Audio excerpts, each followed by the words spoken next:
대해서 언급을 하셨고, 이번에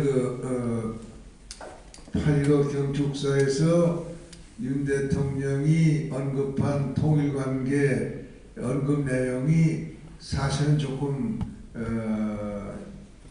많은 사람들한테 좀 충격을 주는 내용이었어요. 뭐냐면은 역대 대통령 가운데 처음으로 통일의 내용에 대해서 아주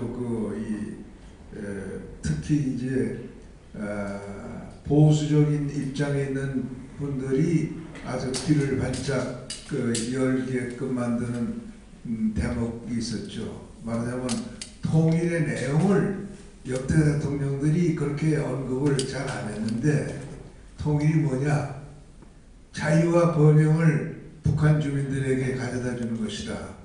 이런 표현을 써가지고 거기에 이어서 좀 적극적으로 이 통일 문제를 추진하겠다는 의지를 담는 표현이 있어서 많은 사람들이 거기에 대해서 관심을 표명을 했었죠. 그래서 그때 처음에 이제 이 한강 포럼에 오늘 나와라 하는 말씀을 들었을 때 제 생각은 통일 문제를 가지고 좀 제가 드릴 말씀을 좀 생각을 해봐야 되겠다 이렇게 생각을 했는데, 지금 오늘의 시점에서는 그 문제를 화두로 삼는 것이 적절치 않은 것 같습니다. 지금 상황은 12월 3일 날 참 사실은 아주 이상하게 이제 전개되기 시작했지만은 느닷없이 윤 대통령의 비상계엄 선포가 있고, 그것도 이제 밤에 10시 가까이 돼가 10시가 넘어가지고 야심한 시간에 특별장관 형태로 나왔고, 그러고 이제 상황이 전개됐고, 그 상황 전개가 글쎄 여러 가지로 본원에 따라서는 여러 가지로 이렇게 볼 수 있는 그런 양상으로 전개된 끝에 4시간 후에 국회에서 비상계엄 해제 결의가 있었고, 해제 결의가 나니까 바로 대통령이 그걸 받아서 계엄을 해제하는 그런 상황이 전개가 됐습니다. 그리고 이제 계엄 선포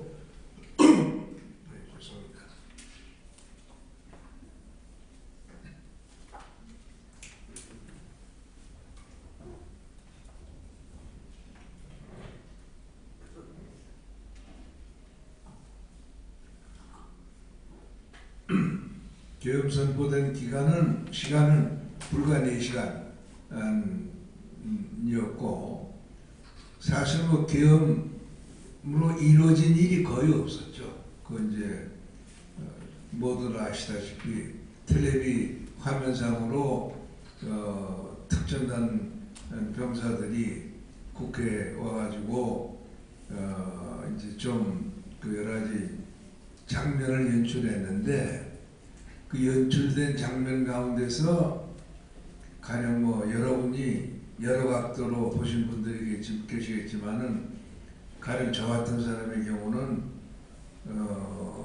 계엄군 출동보다는 계엄군을 저지하는 사람들이 모이는 속도도 빨랐고, 그 숫자도 많았고, 그런 이상한 형태의 계엄 사태가 이제 전개됐는데, 이제 계엄이 해제되고 나서 지금 현재 후유가 계속되고 있습니다만은, 계속되는 후유 속에서 밝혀진 거는 국회에 출동했던 계엄군보다는 선관위에 더 많은 숫자의 계엄군이 가가지고 뭘 했는지는 모르지만은 뭔가를 한 것처럼 이렇게 이제 알려진 것보다도 그런 주장들이 있고, 내용은 사실은 아직도 우리가 모르고 있죠. 그런 상태에서 국가적인 혼돈 상태가 지금 지속이 되고 있어서 많은 분들이 걱정을 하고 계시죠.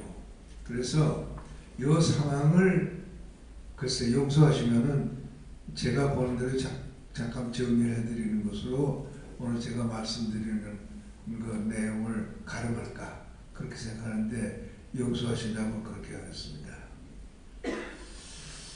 지금 이제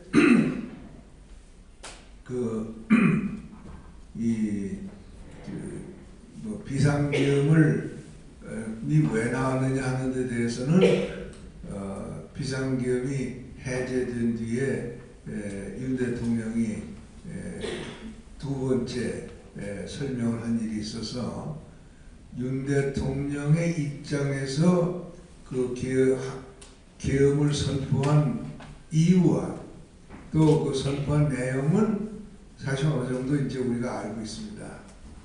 그런데 야당의 입장에서는 윤석열 대통령의 설명 내용을 받아들일 수가 없죠.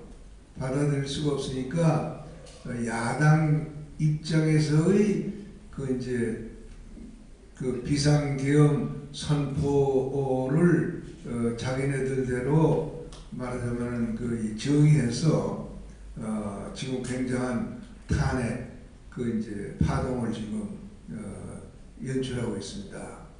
뭐냐면은 야당은 지금 그 비상계엄 선포 자체를 내란 행위로 지금 몰아붙이고 있죠. 근데 이제 이게 상황은 어제 시점에서는 좀 이상한 방향으로 저는 흘러가고 있다고 봅니다. 그 며칠 동안 야당이 굉장한 그 여론몰이를 해가지고 아주 그냥 뭐 내란이 일어났던 것처럼 그래서 이제 윤석열 대통령이 뭐 언론에서마저도 내란 수괴로 이렇게 지금 표현되는 상황이 지금 전개되고 있는데 어제 오늘의 현재 상황은 좀 그것과는 좀 다른 방향으로 가고 있는 것 같아요. 여러 가지 징후가 이제 이런 징후가 있습니다. 하나는 야당에서 내란 행위로 보니까 거기에 쫓긴 정부의 수사 당국이 경쟁적으로 아주 이걸 앞을 다퉈가지고 했죠. 그 처음에 검찰이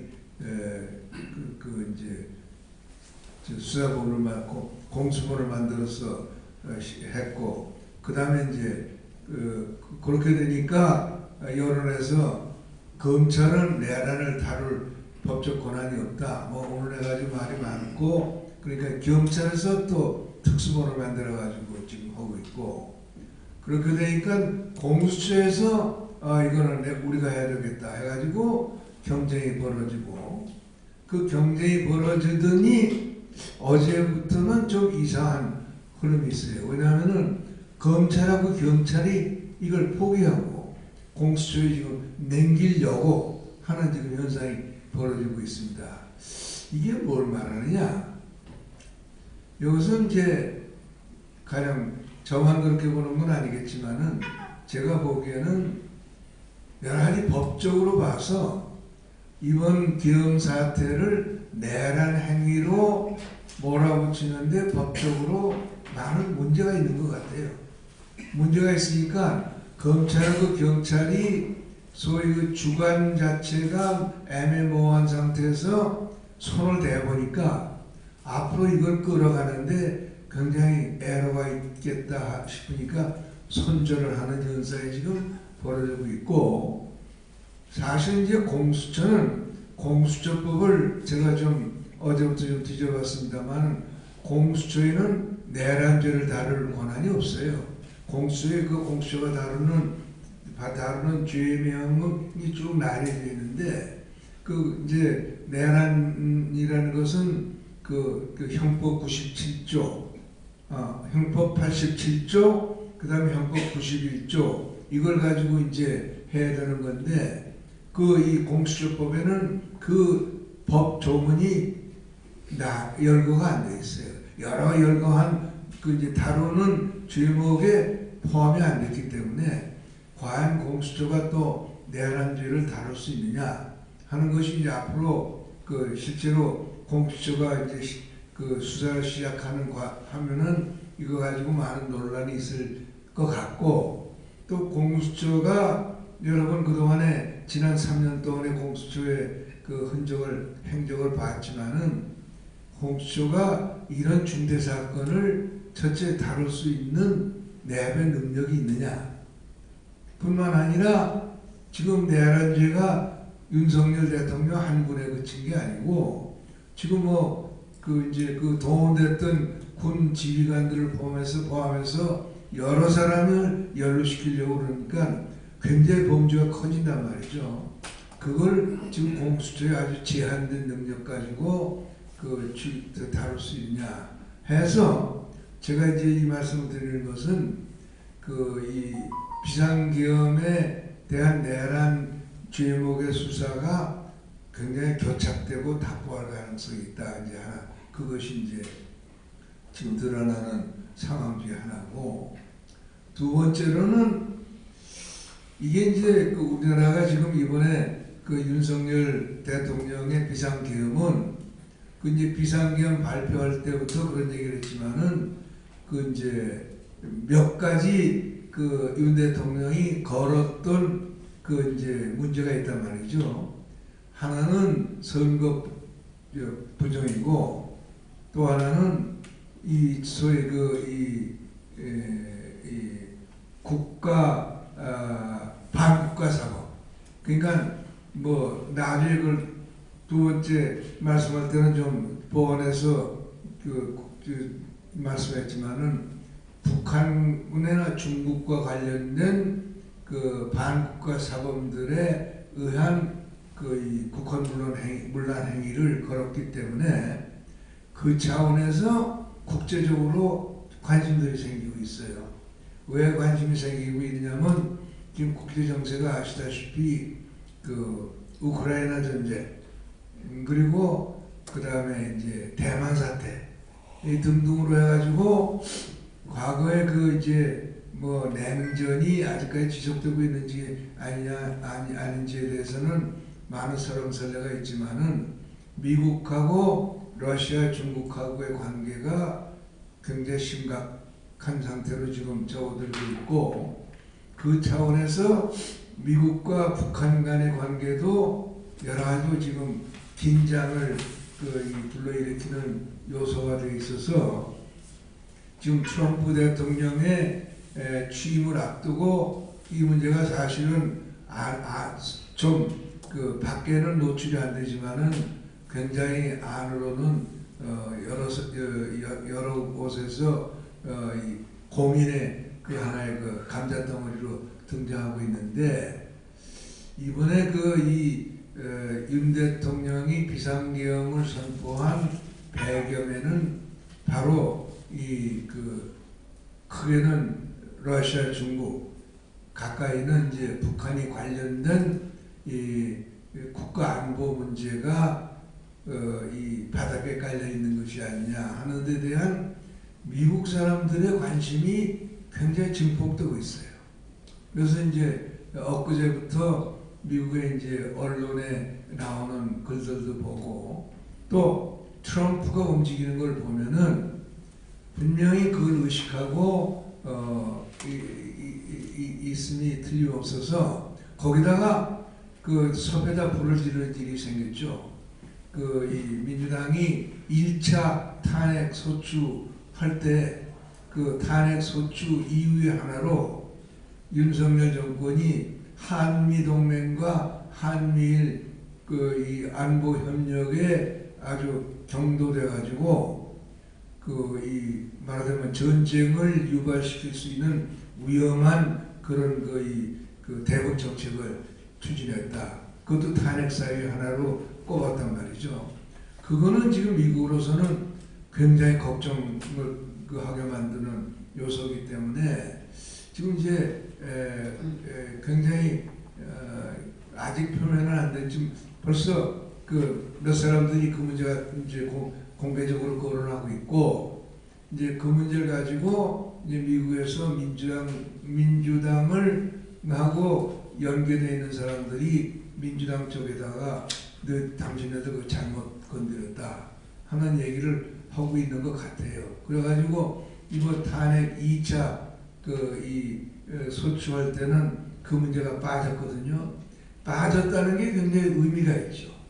그 빠진 것이 왜 당초에 넣느냐, 넣었던 것을 왜 뺐느냐 하는 차원에서 이 국내에서도 그 문제를 거론하기 시작하는 분들이 있고, 특히 제가 보기에는 미국과 일본에서 굉장히 민감한 반응을 보이고 있어서 이것이 지금 내란죄로 몰아가는데 상당히 작용을 하는 요소가 되는 것 같아요. 국민들이 옛날 박근혜 대통령이 탄핵으로 당할 때하고는 굉장히 좀 다른 모습을 보여주는 것 같습니다. 우선 국회에서 탄핵 결의하던 날 여의도하고 세종로에서 엄청난 세대결이 벌어졌죠. 이제 여의도에서는 좌파가 모였고 이 세종로에서 우파가 모였는데, 우파의 모인 군중들의 구성이 어떻게 된 것이냐 하는 데 대해서는 또 논자에 따라서 여러 가지 소리가 있지만은, 단순 숫자 면에서는 어떻게 보면은 보기에 따라서는 세종로 거기에 숫자가 여의도 숫자를 압도한 점이 없지 않아 있었어요. 이거는 참 특이한 현상이다. 다시 말해서 이번에 이번 사태에 대해서는 보수 우파 성향의 국민들이 가만히 앉아서 당하는 것 같지 않다. 이런 이제 상황이 나오는 것 같아요. 그리고 이제 이번에 아주 특이하게 나타나는 현상이 언론이 일찍 짜버려가지고, 언론이 이 소위 내란 을 가지고 민주당이 하는데 너무 쉽게 언론이 지금 동조하고 있거든요. 그래서 이제 그런 속에서도 지금 이제 우리가 특이한 현상 중에 하나는 제도 언론에 대한 국민들의 신뢰도가 전례 없이 낮아지고, 유튜브라든가 하는 인터넷 매체가 를 굉장히 많이 보고 있어서, 정보 공급원으로서 제도 언론권보다는 인터넷 언론 매체에 의존하는 경향이 굉장히 심화되고 있는 그런 모습이 보이고 있는 데다가 이런 현상이 벌어지고 있어요. 지금 이제 비상계엄 12월 3일 날 나오고 나서 언론의 댓글 동태를 아주 잘 관찰하고 있는 사람들이 있습니다. 소위 빅데이터 분석이라고 그래가지고, 그 사람들은 이제 우리나라 지금 언론의 소위 이제 댓글이라는 것이 이 빅데이터 분석하는 분들의 분석 내용에 의하면은 순수하게 독자들만의 영역이 아니고, 여기는 굉장히 많은 중국 사람들이 와서 놀고 있고, 또 북한에 연계된 사람들이 댓글 가지고 작용을 하는데, 이제 그래가지고 댓글을 이제 분석을 해보면은 항상 보수는 대개 한 30% 전후고 이내고 좌파 쪽이 70% 이상의 아주 비중을 차지하는,데 그리고 항상 이제 전체 댓글의 규모는 댓글을 쓰는 사람들은 한 독자들의 20% 전후였던 것으로 이제 분석이 쭉 되어 왔어요. 그런데 12월 3일 날 비상계엄 발표 후에 댓글 숫자가 엄청나게 늘어났어요. 그 전에 23% 하던 것이 거의 60% 가까이 늘어나고 있고, 그것은 그 반응이 국민의 이번 지금 사태에 대한 반응이 굉장히 높아졌다, 뜨거워졌다는 것이고, 그리고 이 찬반의 내용에도 상당히 변화가 있어서 어제 현재 거를 오늘 아침에 제가 전화로 그냥 제목만 들었습니다만은 지금 윤석열 대통령에 대한 지지도가 반등을 하고 있다고 그래요. 12월 3일 이전 상태가 보통 한 28%이 정도였었는데 지금은 한 30-40%까지 올라가 있다고 그래요. 그러니까 지금 그 야당이 하는 내란 그 몰이에 따라가는 국민들 숫자가 민주당이 주장하는 것만큼 그렇게 많지 않다. 이런 것이 있고, 그 다음에 이제 과거 이제 박근혜 대통령이 일찍 포기해버렸죠. 근데 지금 윤 대통령이 포기를 안 하고 저항을 하니까 이제 저항이 이제 어떤 형태로 나오느냐. 근데 지금 이제 그 중에 하나가 이제 헌재 동향인데, 이제 헌재에서의 이 탄핵 심리가 박근혜 대통령 때보다는 굉장히 좀 타이트하고 어려워지게 되는 게, 아시다시피 그 헌재는 9명으로 구성되어 있는데, 그리고 헌재 회의는 재판회의는 보통 9명 전원이 참석하는 걸로 되어 있고, 그리고 아주 중요한 가령 탄핵이라든가 이제 헌법 위헌 문제라든가 이런 것은 3분의 2 이상, 7명 이상의 찬성을 요구하고 이런데, 지금 어떤 문제가 생기느냐 하면은 얼마 전에 이진숙 방통위원장 문제가 났을 때에 이 민주당에서 헌재가 지금 자연 이제 임기가 끝난 사람이 3사람이 생겨서 6명인데 그걸 충원을 야당에서 안 했단 말이죠. 야당에서 국회 몫을 3명 중에 2명을 일야당인 민주당에서 내놔야 되는데 일부러 그걸 안 냈다가 지금 이제 다 하고 있죠. 왜냐하면 지금 헌재 재판관이 6명밖에 없어서 6명 가지고는 원래 의결 정족수가 안 되고 심의 정족수 6명 가지고 심의는 할 수 있다 이렇게 법이 되어 있기 때문에 역시 의결 정족수가 미진해가지고 되느니 안 되느니 그런데 그걸 가지고 이진숙 방통위원장 심의할 때 또 누가 거기다 헌재에다가 지금 6명 가지고 할 수 있지 않느냐 하는 것을 아마 이 야당에서 그걸 제기해가지고 지금 이 어떤 사건에 대한 심의를 개시하기 전에 6명이 됐으면은 6명 가지고 할 수 있다 하는 지금 헌재의 일종의 판결이 나 있기 때문에 6명 가지고 시작을 하는데 6명 가지고 하면은 의결 정족수 문제가 지금 또 이제 복잡해져요. 헌법재판소법에 중요 문제 의결은 7사람이 해야 된다 그랬는데 지금 회의에 참가하는 숫자가 6명이니까 6명 가지고 그게 안 되지 않느냐. 그런데 그 6명의 가지고 지난번에 이진숙 때는 된다 하는 일종의 유권 해석을 했기 때문에 그럼 이번에도 되는 거냐 안 되는 거냐 이런 이제 논란이 나오는데 되느냐 안 되느냐는 차원을 떠나서 헌법재판소법이 중요한 의안은 전원 참석의 과반수의 의견이 필요하다 그러니까 6명 가져가면은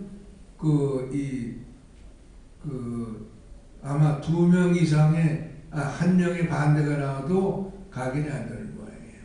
그러니까 헌재에서 야당이 원하는 그 심의 결과를 만들어내는 것이 굉장히 어렵게 돼 있다. 그런 게 이제 그래서 그것도 이제 뭐 야당 아니다 이래가 주장해가지고 지금 논쟁을 하고 있지만은 그거는 이제 헌재 자체에서 필요하면 또 다시 표결하든지 해야 될 텐데 그 표결할 때 바로 이 의결 정족수 문제가 이게 아주 이제 되어가지고 이 결론을 내지 못하는 교착 상태가 장기화될 가능성이 지금 보이고 있다. 이런 문제가 생기고 있는 거죠. 이런 여러 가지 문제 때문에 이 탄핵 재판이 그렇게 쉽사리 될 것 같지 않은데 여기서 이제 야당이 왜 내란죄를 가지고 그 법적으로는 굉장히 논란의 여지가 있어서 내란죄가 성립되기가 어려운데도 불구하고 내란죄로 저렇게 토끼몰이를 하느냐, 그거는 또 이제 다른 문제가 있어 보여요. 지금 이제 이재명이라는 사람이 어떻게든지 차기 대통령으로 나와서 당선을 해야 된다고 생각을 하는데 지금 이재명 씨가 지금 5건의 지금 재판에 피고가 돼 있잖아요. 뭐 죄목은 11개고 무슨 이제 이 재판은 제 5건인데 그 2건 중에 2건이 5건 중에 2건이 1심이 났어요. 무슨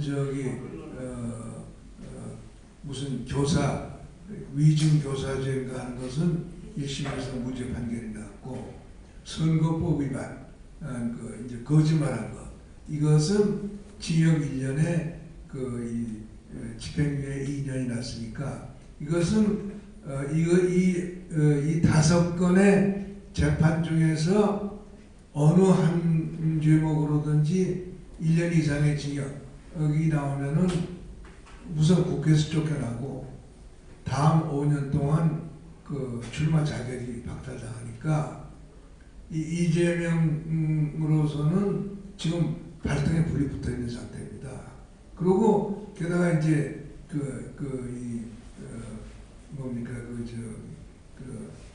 선거법 위반죄로 1심 재판에서 유죄 판결이 났기 때문에 가령 그런데 이 지금 현재 우리 재판제도라는 것이 무슨 1심, 2심, 3심의 심리 기한 제한이 없어요. 그 기한 제한이 없으니까 재판이 요전에 조국이는 5년 이상이 걸리지 않았습니까? 그러니까 이 보통 이 5건의 재판이 대법원까지는 틀림없이 갈 텐데 그것까지 종결되려면 몇 년이 걸릴지 알 수 없죠. 그런데 거기에도 또 뭐 묘한 복병이 하나 나와 있는 게 선거법 재판. 선거법 재판은 633이라고 그래가지고 1심은 6개월, 2심은 3개월, 3심은 3개월 이렇게 일단 법적인 기한이 정해져 있어요. 근데 이제 법원에서는 그동안 많은 선거법, 이 선거법 관계만 그렇습니다. 이제 선거법이 그렇게 되어 있는데 선거법 관계 재판이 고무줄처럼 늘어나가지고 지금 뭐 부지 하세요된 게 많죠. 뭐 대부분이 그렇게 되어 있으니까 그동안에 법원에서 이게 시비가 나니까 그거는 강제 규정이 아니라 훈수 규정이다. 이런 억지로 지금 버티고 있는데 그게 이제 지난번에 김명수 대법원장 때 훈수 규정이다 해가지고 선거법 소송을 무한정 막 끌었죠. 근데 이제 조희재인가 하는 대법원장이 금년에 부임해서는 아니다. 이 633은 법정 기한이니까 엄수해야 된다는 대법원장 지시가 나가 있어요 지금. 그러니까 이제 그래서 뭐가 관련이냐? 1심, 2심 아직 1심이 진행됐거나 그 진행된 다른 재판은 선거법에 의한 것이 아니기 때문에 그 기간이 633이 그대로 적용은 안 되지만은 선거법 지금 유죄 판결이라는 것은 그 633에 해당되는 거예요. 그러면은 지금 이제 재판이 지난달인가요? 그 11월 달에 1심이 끝났으니까 내년 2월까지 그 고등법원 판결이 나오고 5월까지는 나와야 돼요. 5월까지는. 대법원 판결이 633에 의하면 633대로 안 될 가능성이 지금 많죠. 왜냐하면 이재명이라는 사람이 법적으로 꾀가 많으니까 지금 법을 재판을 지연시키기 위한 온갖 지금 그 장표를 지금 동원하고 있거든요. 그러니까 그렇지만은 그러나 633에 의해서 이 지켜지지 않을 경우에 거기서 보면 여러 가지 비난의 부담이, 사회적 비난의 부담이 없잖아 있죠.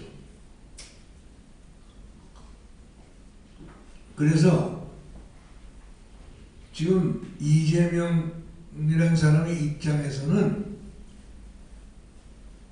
두 가지를 지금 두 독일 전쩌는 거죠. 하나는 내란죄라는 아주 중죄를 걸어가지고 이것을 가지고 내란죄는 중죄를 지은 사람에 대해서 법원이 엄격하게 다루지 않으면은 그 다음에 촛불로 태우든지 아무튼 그렇게 하겠다 해가지고 법관들을 이 협박을 해서 겁박을 해서 자기 선거 소송을 늦추는 거죠. 우선 항소심 올라가 있는 것을 판결을 늦춰가지고 그 판결이 나기 전에 헌재의 파면 결정을 어떻게든지 먼저 내보도록 하겠다는 게 지금 이재명 씨의 전략인 것 같아요. 뭐 여러 가지로 나타나는 것보다는 틀림없습니다. 이제 그런 거 지금 하고 있고, 그 다음에 이제 만약에 그렇지 않고 가령 사회적 여론이나 이래가지고 항소심 고등법원에서의 판결이 내년 2월에 나면은 유죄 판결이 지켜질 공산이 많죠. 그 공산이 많다는 것은 이번에 누굽니까 이누군가 국가보안법 위반으로 북한에 돈 갖다 줬다는 걸로 해서 하마에 누군가 이양규가 지금 원래 9년 7개월 받았던 것이 지금 7년 6개월가로 줄기냈지만은 중죄로 다뤄졌으니까 거기에 이 사람은 종법이고 주범은 이재명이거든요. 그거는 이제 그 사람 재판에서도 많이 재판 과정에서 언급이 됐고 그렇기 때문에 지금 이제 같이 병합 심리가 안 되고 이재명 씨의 대북 송금 문제는 별도로 지금 다뤄지고 있으니까 그것이 다뤄지면은 아마 유죄 판결을 모면하기가 힘들고 그리고 지금 선거법 위반도 지금 1심, 2심이다 1년 징역, 2년 집행유예가 1심이 된 것이 2심에 가서 뒤집는 것이 이제 그동안에 여론을 흔들어가지고 여론의 힘으로 이걸 뒤집어야 되는데 그걸 하기 위해서 아마 내란 문제를 가지고 국민들을 격동시키는 방법으로 이제 촛불 시위를 이제 대대적으로 벌일 모양이죠. 이제 그런데 아까도 말씀드린 것처럼 이번에는 보수 세력이 거기에 대항해서 거리를 버리지 않고 수로 이렇게 맞상대라고 나오니까 이런 것 저런 것이 이재명 씨의 계산대로 안 될 가능성도 많고 이재명 씨의 계산대로 안 돼서 탄핵 심판이 마무리되기 전에 가령 이재명 씨가 유죄 판결을 받으면은 원천적으로 대통령 선거 출마 자격이 없어지니까 야당의 지금 내란 기조의 공세라든가 이 탄핵 공세가 아주 힘을 잃어버리겠죠. 이 그런 상황이 지금 저 바닥에서 지금 이렇게 일어나는 것 같아요. 그래서 앞으로 몇 달이 정치적으로는 굉장히 좀 확실성이 없는 그런 상황이 지속되고, 그동안에 이 국민 여론이 얼만큼 지금 그 상황에 대해서 가령 보수로 생각하는 사람들, 국민들의 여론이 지탕을 해주느냐에 따라서 상황이 굉장히 변수가 크다 하는 것을 생각할 수 있겠다, 이렇게 생각을 합니다. 이게 이제 제가 어제 현재로 오늘 와서 무슨 말씀을 드릴까 하다가 이렇게 한번 정리를 해봐드리는 것이 도리가 아니겠느냐, 그런 생각을 해서 말씀을 드린 겁니다. 이상으로 제 말씀을 끝내겠고, 혹시 제가 말씀드린 내용과 관련해서 의견이 있으시거나 질문이 있으시면 그에 대해서 말씀을 드리도록 하겠습니다. 감사합니다.